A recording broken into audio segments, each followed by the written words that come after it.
आणि राज्यात सांगायचं झालं तर तो नगर जिल्ह्यात देखील मुसळधार पाऊस पडणार आहे, बीड जिल्ह्यात देखील पडणार आहे, त्याच्यानंतर संभाजीनगरला पडणार आहे, जळगावला पडणार आहे, त्याच्यानंतर जळगावला पडणार आहे, इकडं बुलढाणा, अकोला, अमरावती तिकडे देखील मुसळधार पाऊस पडणार.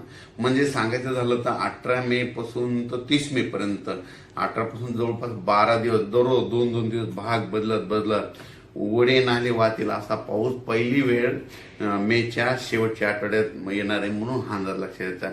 मग सांगायचं झालं तर पूर्व विदर्भ, पश्चिम विदर्भ, दक्षिण महाराष्ट्र, उत्तर महाराष्ट्र, कोकणपट्टी, खानदेश, मराठवाडा सगळीकडेच मध्ये जोराचा पाऊस पडणार आहे. कोणतंही गाव याच्यातून वंचित राहणार नाही म्हणून हा अंदाज लक्षात येतात.